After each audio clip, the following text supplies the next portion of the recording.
Good evening friends. আজকে তোমাদের কাছে নতুন আর একটা ভিডিও নিয়ে আমি চলে এলাম। তো আজকের ভিডিওটা তোমাদের কারো কাছে ভালো লাগবে, কারোর কাছে ভালো নাও লাগতে পারে।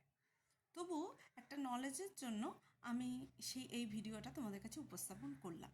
ঠিক আছে, এটা একটা ঐতিহাসিক ঘটনার পরিপ্রেক্ষিতে তৈরি হয়েছে ঘটনাটি। সেটা তোমাদের ভালো লাগতেও পারে, নাও লাগতে পারে। তোমাদের জ্ঞানার্জনের জন্য আমি এই ভিডিওটা আজকে উপস্থাপন করলাম।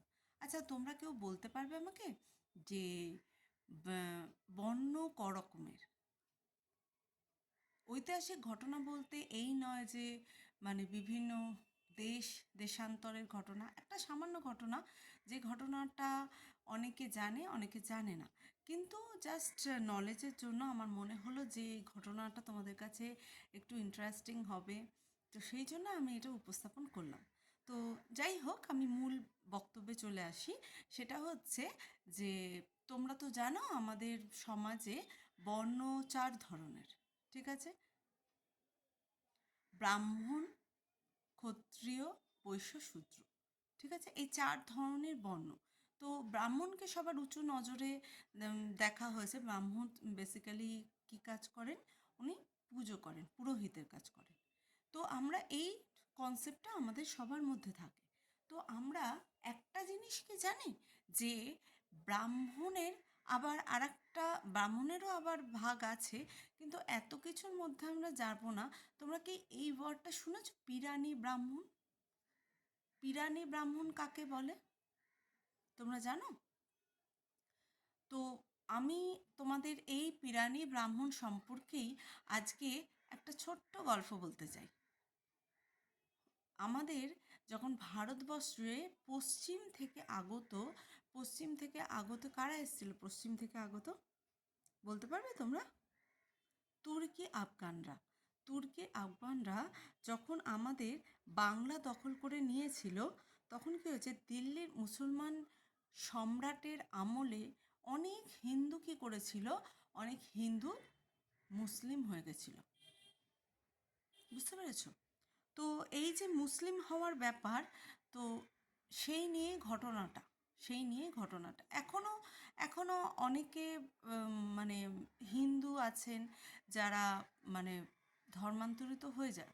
শুধু হিন্দু নয়, যে যার ধর্মের মানুষ সে হয়ে যায়, সেটা কোনো ম্যাটার করে না। কিন্তু এই যে পিরানি ব্রাহ্মণ সম্পর্কে তোমাদের একটা ছোট্ট গল্প বলছি। একজন দুঃসাহসিক ব্রাহ্মণ ভালোবেসেছিলেন এক মুসলমান মেয়েকে। ঠিক আছে, ভালোবাসার পর তার কি হয়েছিল, তিনি সেই মেয়েকে এত প্রেমে মগ্ন হয়ে গেছিলেন, সেজন্য তিনি কি করেছিলেন, তিনি ওই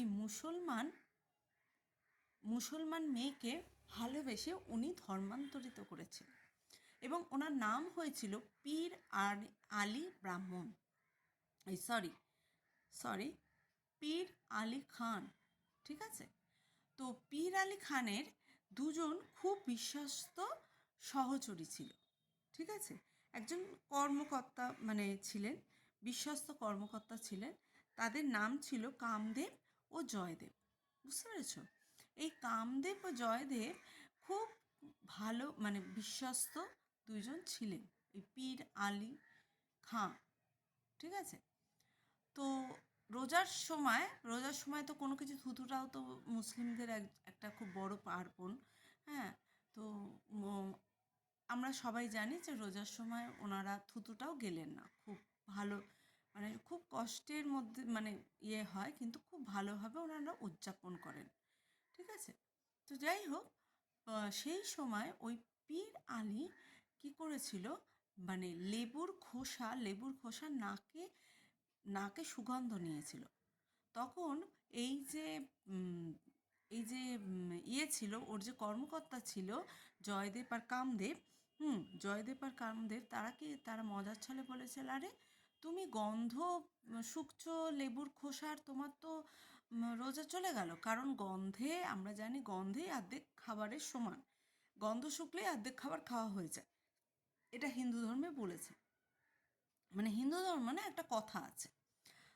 তো পীর আলীর প্রচণ্ড রাগ হলো, সে তার প্রতিশোধ নিতে চাইল। সে কী করলো, সে সেই ভাবলো যে আমাকে এই যে অপমানটা করেছে তার জন্য আমি প্রতিশোধ নেব। তো ও অনেক দিন পরে একটা কনসার্ট করলো, অনুষ্ঠানের আসর, সেখানে সবাইকে নেমন্তন্ন করলো এবং হুম আহ, সে ছিল সেই কনসার্টে, সেই গভর্নর মানে পীর আলী গভর্নর ছিলেন। তো সে তার গভর্নরের কনসার্টে সবাই এসেছে, হিন্দু মুসলিম সবাই এসেছে। ঠিক আছে, এবার কনসার্ট হলের পাশে একটা খাবারের আয়োজন করলো এবং সেখানে মুসলিমদের একটা খাবার তৈরি হচ্ছিল এবং যেটা হিন্দুরা খান না।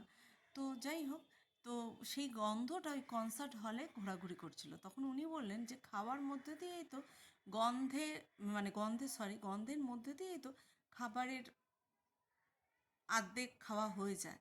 তাহলে তোমরা যারা হিন্দুরা এই কনসার্ট হলে আছো, তো তোমাদেরও তো অর্ধেক খাওয়া হয়ে গেছে, তো তোমাদের এই খাওয়াটা বারণ, তবু তোমরা খেয়ে নিয়েছো। তো এতে কি হয়েছে, সেই কনসার্ট হলে যত হিন্দুরা ছিল তাদের মধ্যে একটা আতঙ্ক সৃষ্টি হয় এবং তারা তখন ওই হল ছেড়ে নাকে রুমাল চাপা দিয়ে চলে যায়। এই ছিল সেই গল্পটা। এরপরে কি হলো, এরপরে এই যে তোমরা জানো কি না, হয়তো জানো, তোমরা জানো, নিশ্চয়ই জানো, আমি কিছু জানি না। এই ছিল মূল গল্পটা। এখানে সেই সমাজে যারা পিরালি ব্রাহ্মণ, মানে তাদের বলা হতো উপসম্প্রদায়, ব্রাহ্মণদের কিছু উপসম্প্রদায় ছিল, বুঝতে পেরেছো?